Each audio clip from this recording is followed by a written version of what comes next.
Tapi jangan sampai ada orang lain yang tahu ya. Ayo, lanjut lagi sayang. Hati-hati sayang. Nah gitu, enak. Sebelum lanjut ke dalam ceritanya, seperti biasa absen dulu di komentar ya. Dari daerah mana kamu berasal dan jam berapa kamu nonton video ini. Oke, kita langsung saja mulai ke cerita lengkapnya. Nama saya Maya, seorang wanita berusia 45 tahun.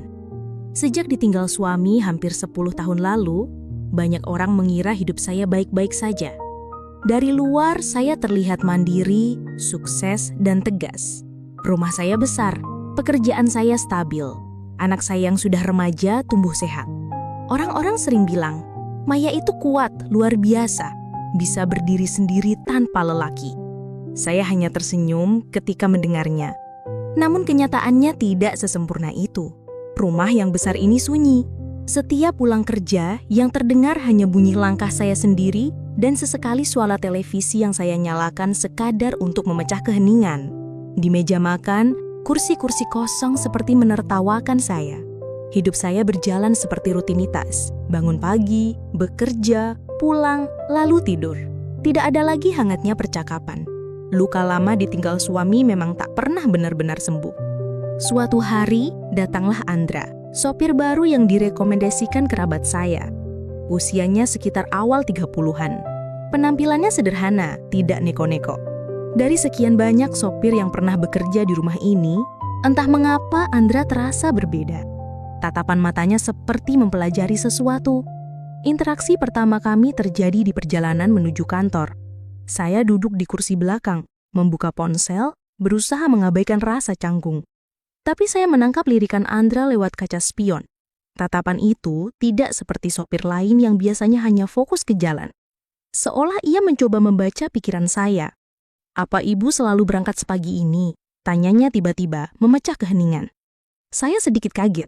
Biasanya sopir baru memilih diam. "Ya, jadwal saya memang padat. Kenapa?" Jawab saya singkat. Andra tersenyum samar. "Tidak apa-apa, Bu. Hanya penasaran. Sepertinya ibu orang yang sangat disiplin."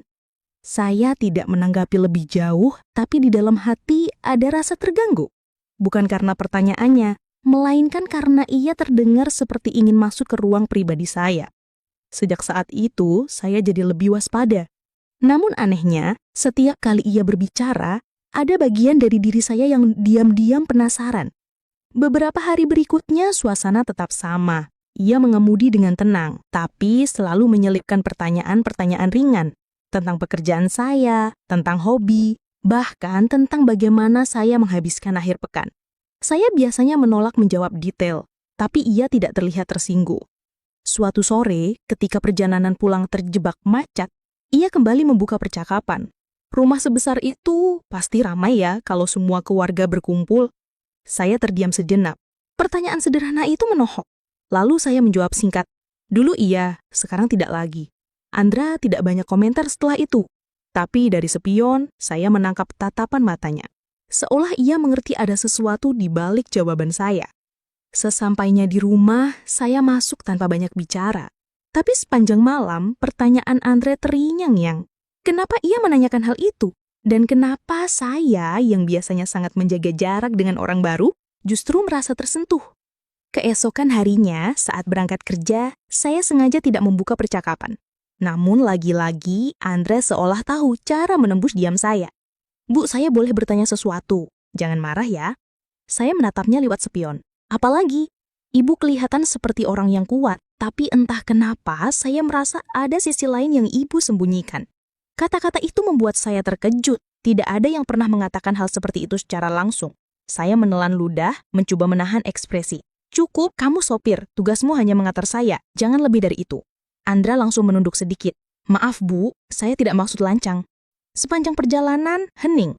Tapi hati saya gelisah. Entah kenapa kalimatnya tadi seperti membongkar sesuatu yang selama ini saya simpan rapat-rapat.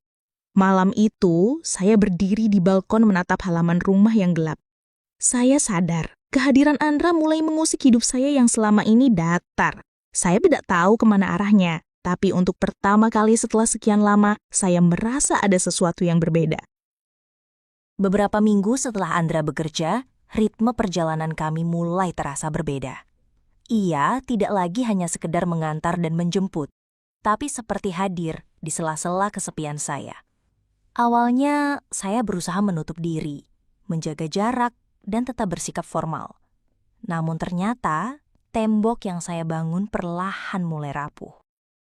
Suatu malam, ponsel saya berdering. Nomor yang muncul bukan nama yang saya kenal. Saat saya angkat, suara di seberang terdengar ragu. "Maaf, Bu Maya, saya Andra. Saya harap tidak mengganggu." Saya sedikit terkejut. "Ada apa? Tengah malam begini biasanya orang tidur." "Saya hanya ingin memastikan, Ibu sudah sampai rumah dengan baik tadi. Saya lihat Ibu agak pucat waktu di mobil." Saya terdiam sejenak. Jarang ada orang yang menanyakan kondisi saya sedetail itu. "Saya baik-baik saja, tidak usah khawatir." Andra menghela napas kecil.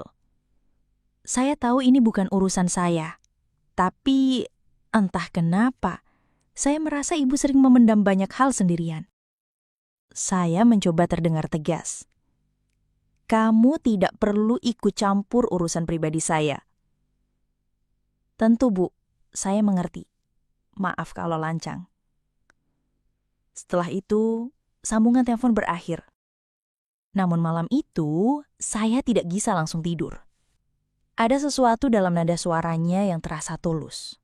Bukan sekedar basa-basi, melainkan perhatian yang membuat hati saya goyah. Beberapa hari kemudian, hujan deras mengguyur kota. Andra menjemput saya dari kantor. Jalanan macet, kaca mobil dipenuhi butiran air. Dalam suasana itu, ia kembali membuka percakapan. "Hujan ini selalu mengingatkan saya pada masa lalu," katanya pelan. Saya menoleh, meski hanya melihat punggungnya dari kursi belakang. "Masa lalu seperti apa?" "Kesendirian," jawabnya singkat. "Dulu, waktu saya kehilangan orang yang saya sayangi, hujan selalu jadi teman. Entah kenapa, rasanya lebih jujur daripada orang-orang di sekitar." Ucapan itu membuat dada saya sesak. Saya tidak ingin terbawa perasaan, tapi kalimatnya menyentuh ruang kosong di hati saya. Saya menunduk, mencoba mengalihkan perhatian pada ponsel. Tapi pikiran saya kacau. "Anda pernah merasa begitu, Bu?" tanya Andra lagi. Saya tidak langsung menjawab. Akhirnya, saya berkata lirih. "Saya sudah lama hidup dengan kesepian. Tapi saya belajar untuk menutupinya. Orang hanya melihat apa yang ingin mereka lihat." Hening beberapa detik, hanya suara wiper mobil yang bergerak. Lalu ia berkata, "Terkadang kita butuh seseorang yang bisa mendengar tanpa menghakimi." Kata-kata itu menggema di kepala saya. Rasanya seperti ada yang mengetuk pintu yang sudah lama saya kunci rapat. Sejak malam hujan itu, saya berusaha menjaga jarak. Saya mulai memberi aturan tegas. Tidak ada obrolan pribadi, hanya komunikasi soal pekerjaan. Saya bahkan sengaja sibuk dengan ponsel agar tidak perlu menanggapi pertanyaan-pertanyaannya. Suatu pagi, saya menegurnya langsung. "Andra, saya harap kamu paham. Tugasmu hanya mengantar dan menjemput. Jangan menanyakan hal-hal yang tidak perlu." Ia menoleh sebentar lewat spion lalu mengangguk. "Baik, Bu. Saya akan ingat." Tapi entah bagaimana, sikapnya justru semakin membuat saya gelisah. Ia tidak lagi banyak bertanya. Tapi cara ia memperhatikan tetap terasa. Misalnya ketika ia diam-diam menyesuaikan suhu AC karena melihat saya berselimut dengan syal. Atau ketika ia menunggu sampai benar-benar masuk rumah sebelum pergi. Hal-hal kecil itu membuat saya sulit mengabaikan kehadirannya. Tembok yang saya bangun dengan susah payah seperti mulai retak lagi. Malam-malam, saya semakin sering teringat percakapan di mobil. Kata-kata tentang kesendirian, tentang butuh seseorang untuk mendengar. Saya berusaha menepisnya, tapi bayangan Andra terus muncul. Saya sadar ada sesuatu yang sedang tumbuh. Sesuatu yang tidak seharusnya terjadi. Namun semakin saya berusaha menutup, semakin besar rasa itu menyelinap. Dan pada akhirnya saya hanya bisa bertanya pada diri sendiri. Sampai kapan saya bisa menahan semua ini? Hari itu saya meminta Andra membereskan beberapa barang di garasi. Ada tumpukan kardus lama yang sudah bertahun-tahun tidak pernah saya sentuh. Saya tidak terlalu memperhatikan pekerjaannya. Sampai kemudian ia membawa sebuah album foto ke ruang tamu. "Bu Maya, ini tadi saya temukan di kotak paling bawah. Apakah mau saya simpan kembali atau ibu ingin melihatnya dulu?" Tanyanya sambil menyerahkan album berdebu itu. Saya spontan menatap tajam. Itu barang pribadi. Lain kali jangan sembarangan membuka tanpa izin. Andra menunduk. "Maaf, Gu, saya tidak bermaksud lancang. Tapi tadi sampulnya terbuka sendiri. Dan saya melihat sekilas. Waktu itu wajah ibu tampak berbeda. Lebih ceria." Saya terdiam. Kata-katanya menusuk. Saya hendak menyuruhnya keluar, tapi sesuatu dalam hati menahan. Dengan tangan gemetar, saya ambil album itu. Begitu dibuka, tampak foto-foto lama. Saya bersama suami, saat liburan, ulang tahun anak saya waktu kecil. Senyum di wajah saya di masa itu terasa asing, seperti milik orang lain. Saya merasakan amarah sekaligus sedih. "Kamu tidak tahu apa-apa tentang hidup saya, Andra. Jangan sembarangan menilai." Ia menunduk pelan. "Betul, Bu. Saya tidak tahu. Tapi saya bisa lihat, dulu ibu pernah begitu bahagia. Saya hanya ingin ibu ingat itu." Kalimatnya membuat hati saya runtuh. Saya buru-buru menutup album itu, tapi air mata sudah menetes tanpa saya sadari. Saya bangkit, berjalan ke arah jendela, membelakangi Andra. "Pergi saja, saya ingin sendiri." Suara saya bergetar. Andra diam beberapa detik sebelum menjawab. "Baik, Bu, maafkan saya." Ia lalu melangkah keluar dengan tenang. Ketika pintu menutup, saya terisak. Foto-foto itu membangkitkan ingatan yang sudah lama saya kubur. Ingatan ketika saya masih dicintai, masih punya tempat untuk bersandar, sebelum segalanya hancur. Kehilangan suami bukan hanya soal ditinggal pergi, tapi juga kehilangan bagian dari diri saya yang dulu begitu hidup. Malam itu saya duduk di ruang tamu dengan album di pangkuan. Saya membuka lembar demi lembar, bukan untuk meratapi, tapi untuk mengingat bahwa saya pernah memiliki kehidupan yang penuh cinta. Dan anehnya, setiap kali saya mengingat masa lalu itu, bayangan Andre ikut muncul. Saya sadar, perlahan ia menjadi cermin. Cermin yang menyingkap siapa saya dulu dan siapa saya sekarang. Dan di antara dua sosok itu, saya mulai bertanya, apakah mungkin saya masih bisa merasakan hidup yang sebenarnya? Semakin hari, keberadaan Andra di sekitar saya mulai menimbulkan perhatian. Awalnya hanya sekilas tatapan dari tetangga yang melihat mobil berhenti terlalu lama di depan rumah. Lalu ada bisik-bisik kecil di warung dekat kompleks. Saya masih bisa mengabaikan semua itu, tapi lama-lama, suara-suara itu terasa semakin nyata. Suatu sore, saya sedang menyiram tanaman di halaman ketika dua tetangga yang kebetulan lewat saling berbisik. Saya mendengar samar-samar, itu supirnya sering di rumah sampai malam ya? Jangan-jangan mereka tidak melanjutkan kalimatnya, tapi tatapan mereka sudah cukup membuat dada saya sesak. Saya mencoba tetap tenang, pura-pura tidak mendengarkan. Namun di dalam hati saya gelisah. Reputasi yang saya bangun bertahun-tahun sebagai perempuan kuat, mandiri, dan terhormat bisa runtuh hanya karena desas-desus yang belum tentu benar. Keresahan itu semakin nyata ketika Nadia, anak saya, pulang sekolah dengan wajah murung. Ia meletakkan tas dengan kasar lalu duduk di ruang tamu. "Ibu, aku dengar gosip aneh di sekolah," katanya dengan nada khawatir. Saya menoleh cepat. "Gosip apa, Nak?" teman-teman bilang ada yang lihat supir sering datang ke rumah malam-malam. Mereka tanya macam-macam. Aku bingung harus jawab apa. Saya terdiam.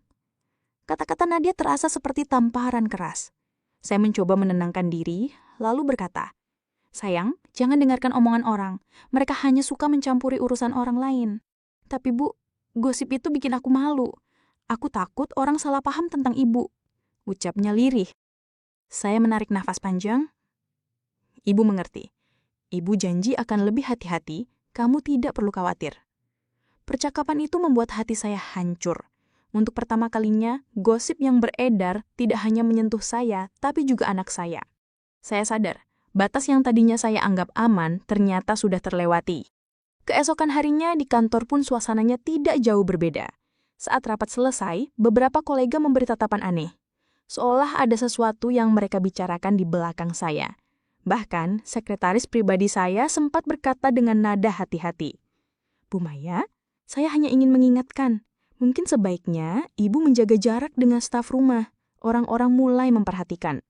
Saya hanya tersenyum tipis, meski dalam hati saya merasa diguncang. Semua yang saya bangun, karir, nama baik, citra sebagai perempuan tegas, sekarang terancam runtuh hanya karena kehadiran seorang sopir.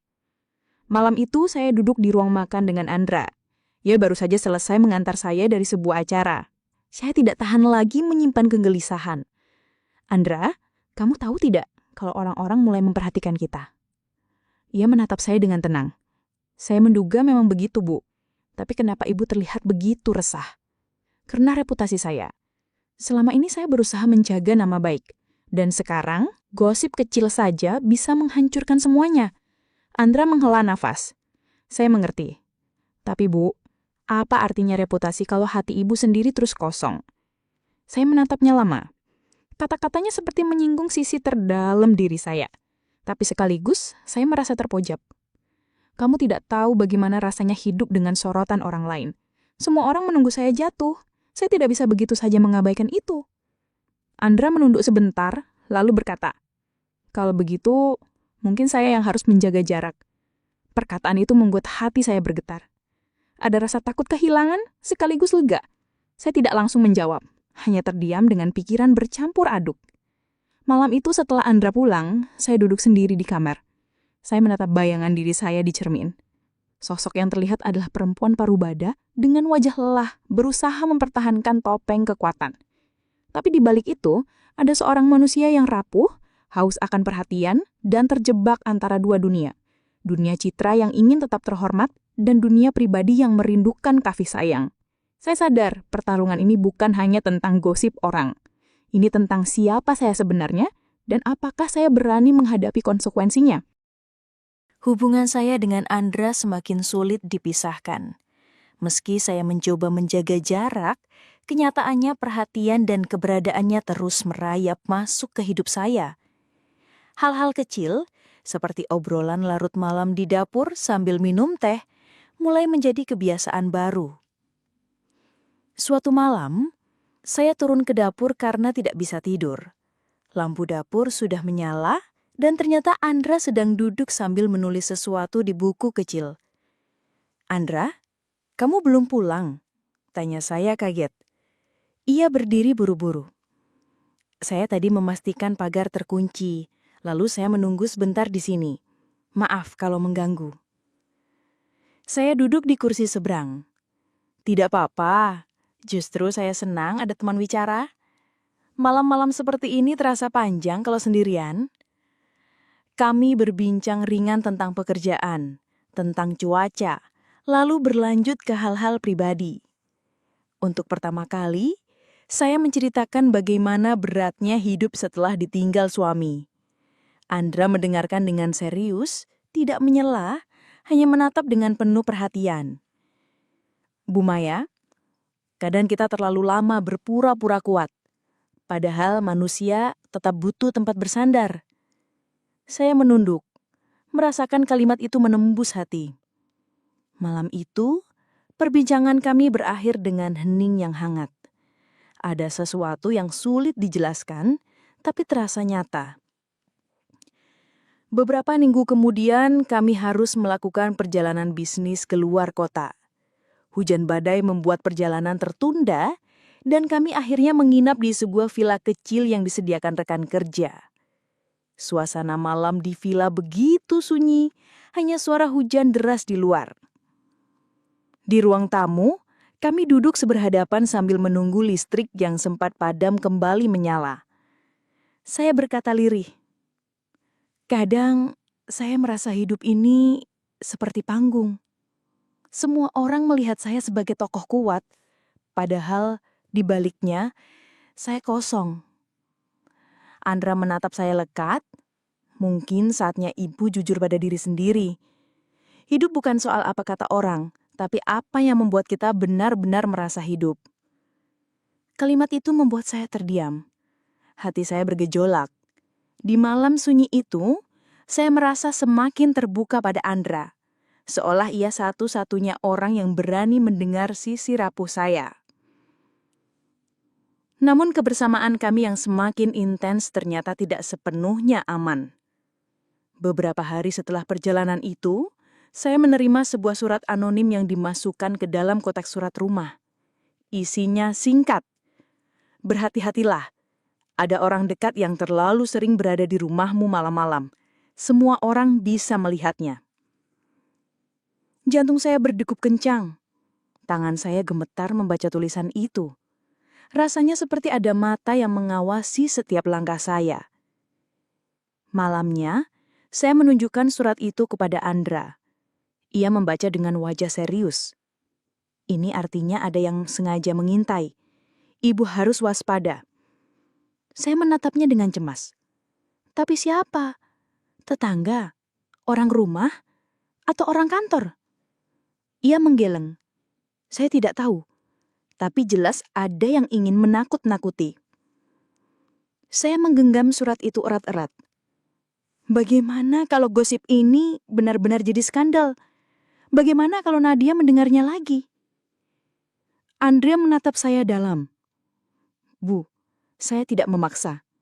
Tapi kalau memang semua ini hanya membawa ketakutan, saya siap menjauh." Saya tercekat. Kata-kata itu menimbulkan rasa takut kehilangan. "Jangan bicara begitu. Saya hanya butuh waktu untuk berpikir." Andra menarik nafas panjang. "Kalau begitu, saya janji akan lebih hati-hati. Tapi satu hal yang perlu ibu tahu. Justru karena ada ancaman, berarti hubungan ini nyata. Dan setiap yang nyata, pasti ada harga yang harus dibayar." Perkataan itu terus terngiang bahkan setelah ia pulang malam itu. Saya berdiri di depan jendela menatap halaman rumah yang sepi. Di luar sana semuanya terlihat normal. Tapi saya tahu ada mata yang mengawasi. Hubungan ini tidak lagi sekedar kebersamaan diam-diam. Ia kini berubah menjadi rahasia berbahaya, yang setiap saat bisa meledak dan menghancurkan segalanya. Saya semakin sadar bahwa gosip tentang saya dan Andra sudah melebar. Tidak lagi sebatas bisik-bisik tetangga, tapi sudah merembes ke lingkungan yang lebih luas. Suatu sore, saya bertemu Rina, rekan bisnis lama, di sebuah kafe. Kami sudah lama tidak berjumpa, jadi awalnya obrolan kami terasa hangat. Namun, perlahan arah pembicaraan berubah. "Maya," katanya sambil menjesap kopi. "Aku dengar kabar yang agak mengejutkan. Katanya kamu dekat sekali dengan sopir barumu." Saya terdiam beberapa detik. "Rina, kamu tahu kan, orang suka berlebihan. Jangan mudah percaya." Ia tersenyum samar, tatapannya tajam. Aku tidak menuduh apa-apa. Hanya saja, gosip seperti itu bisa berbahaya. Dunia kita tidak mudah memaafkan hal-hal seperti itu. Kalimatnya menancap kuat. Saya tahu maksudnya. Dan rasa takut kembali menggelayuti. Di kantor, situasi juga makin tidak nyaman. Beberapa staf yang biasanya ramah, kini terlihat berbisik-bisik ketika saya lewat. Bahkan sekretaris saya dengan hati-hati kembali memberi sinyal. "Bu Maya, maaf kalau saya lancang, tapi orang-orang mulai membicarakan hal-hal pribadi tentang ibu. Saya hanya khawatir reputasi ibu jadi taruhannya." Saya hanya mengangguk, meski dalam hati terasa bergejolak. Reputasi, citra, nama baik, semua yang saya bangun selama bertahun-tahun kini terguncang hanya karena satu hal, hubungan yang tidak pernah saya rencanakan. Andra pun semakin menyadari tekanan ini. Ia mulai bersikap lebih protektif. Malam-malam, ia sering datang tanpa diminta, hanya untuk memastikan pagar terkunci atau lampu halaman menyala.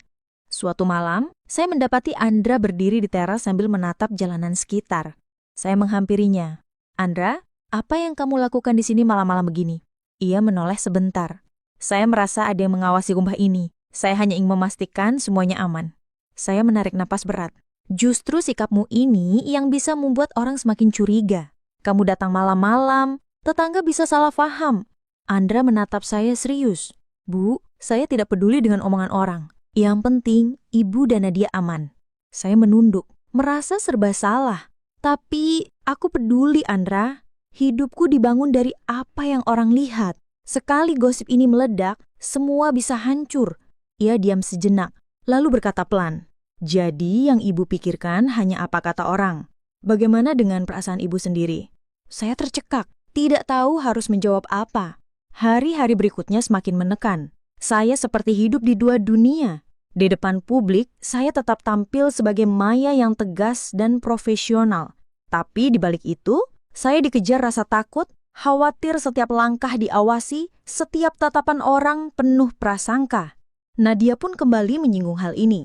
Suatu malam, ketika kami makan bersama, ia berkata, "Bu, aku dengar lagi gosip di sekolah. Katanya sopir kita sering menginap di rumah. Itu benar?" Saya hampir tersedak mendengar pertanyaan itu. "Tidak, Nak. Itu hanya gosip. Jangan dengarkan." "Tapi kenapa orang bisa sampai ngomong begitu? Mereka pasti melihat sesuatu." Saya berusaha menenangkan. "Orang memang suka mencampuri hidup orang lain. Kamu hanya perlu percaya pada Ibu." Percakapan itu meninggalkan luka di hati saya. Saya sadar, gosip ini bukan lagi sekedar cerita iseng. Ia sudah masuk ke lingkaran terdekat, bahkan menyentuh anak saya sendiri. Malamnya, saya duduk sendirian di ruang kerja. Surat anonim yang pernah saya terima masih tersimpan di laci. Saya membacanya lagi, dan untuk pertama kalinya saya benar-benar merasakan ketakutan. Seakan-akan bayangan orang-orang yang mengintai ada di setiap sudut rumah ini. Andra datang tak lama kemudian. "Bu, saya tahu semua ini berat, tapi saya di sini. Apapun yang terjadi, saya tidak akan pergi." Saya menatapnya lama. Ada rasa lega, sekaligus ngeri. Lega karena tidak sendirian, ngeri karena semakin jelas hubungan ini sulit ditutupi. Saya tahu, cepat atau lambat, lingkaran tekanan ini akan memaksa saya mengambil keputusan besar. Dan saat itu tiba, tidak ada lagi jalan untuk mundur. Hari itu, akhirnya pertanyaan yang paling saya takutkan datang. Nadia pulang sekolah dengan wajah tegang. Ia meletakkan tas di kursi, lalu berdiri di depan saya yang sedang membaca laporan kerja. "Bu," suaranya bergetar. "Aku mau tanya sesuatu, tapi tolong jawab jujur." Saya menutup berkas perlahan. "Apa, Nak?" Ia menatap saya dengan mata yang penuh keraguan. "Apa benar sopir itu lebih dari sekedar sopir buat Ibu?" Pertanyaan itu menghantam saya seperti petir. Saya terdiam lama, tidak mampu berkata-kata. Rasanya semua pertahanan yang saya bangun runtuh begitu saja. "Nadia," saya mencoba mencari kata. "Orang-orang hanya suka membuat cerita. Jangan percaya gosip." Tapi kenapa gosip itu tidak berhenti? Semua orang di sekolah membicarakan. Teman-temanku menatapku aneh. "Aku capek, Bu." Nadanya meninggi dan mata anak itu berkaca-kaca. Saya ingin memeluknya, tapi tangan saya kaku. Untuk pertama kalinya, saya benar-benar merasa bersalah. Malam itu, Andra datang. Wajahnya terlihat tegas, seolah sudah menyiapkan sesuatu. Kami duduk di ruang tamu, suasana hening. "Bu Maya," katanya serius, "kita tidak bisa terseperti ini. Gosip sudah terlalu jauh. Bahkan Nadia ikut kena dampaknya." Saya menunduk, hati saya kacau. "Aku tahu Andra, tapi apa yang bisa kita lakukan? Semua sudah terlanjur." Ia menatap tajam. Tidak, ibu harus memilih. Apakah ibu berani hidup apa adanya, meski penuh resiko? Atau ibu tetap bersembunyi di balik topeng, hidup aman tapi kesepian? Kata-katanya membuat dada saya sesak. Saya sadar, inilah titik yang tidak bisa lagi saya hindari. Andra, kamu tidak mengerti. Selama ini aku membangun hidup dengan susah payah. Reputasi, kerja keras, semuanya bisa hancur dalam sekejap kalau aku pilih jalan yang salah. Tapi apa artinya semua itu kalau ibu tetap sendiri, tetap kosong di dalam? Andra membalas cepat. Ibu selalu terlihat kuat di mata orang. Tapi saya tahu, di dalam ibu rapuh. Saya melihatnya setiap hari. Saya terdiam. Air mata yang lama saya tahan akhirnya jatuh. Andra melanjutkan. Suaranya lebih lembut. Saya tidak memaksa. Tapi saya ingin ibu sadar, waktu kita tidak selamanya ada. Kalau terus menunda, pada akhirnya ibu hanya akan hidup dengan penyesalan. Saya menutup wajah dengan tangan. Dalam hati, perang besar terjadi. Di satu sisi, ada rasa hangat, perhatian, dan kebersamaan yang Andra tawarkan. Di sisi lain, ada reputasi, nama baik, dan dunia yang bisa hancur dalam sekejap kalau aku pilih jalan yang salah. Malam semakin larut. Setelah Andra pulang, saya duduk di ruang kerja sendirian. Kata-katanya terus terngiang. Saya melihat keluar jendela. Lampu jalan berkelip semar. Di dalam diri saya, dua jalan terbentang jelas. Jika saya memilih Andra, berarti saya harus siap menanggung semua konsekuensi. Gosip, skandal, mungkin juga hancurnya hubungan dengan Nadia. Tapi jika saya melepaskan, saya akan kembali ke kehidupan sepi yang selama ini membunuh perlahan. Pagi harinya, Nadia sarapan dengan wajah dingin. Bu, aku hanya minta satu hal. Tolong, jangan lakukan sesuatu yang bikin aku kehilangan ibu. Kalimat itu menusuk lebih dalam dari apapun. Saya tahu, apapun pilihan saya, ada harga besar yang harus dibayar. Hari-hari berikutnya, saya menjalani hidup dengan pikiran penuh. Andra tetap hadir, tapi tidak banyak bicara. Seolah ia memberi waktu bagi saya untuk memutuskan. Sampai suatu malam saya menatap bayangan diri di cermin. Wajah saya terlihat lelah, tapi mata saya menyimpan sesuatu yang berbeda. Saya sadar waktunya hampir tiba. Cerita saya tidak berakhir malam itu. Justru disitulah persimpangan besar menunggu. Apakah saya akan memilih cinta yang beresiko, atau kembali pada kesepian yang aman?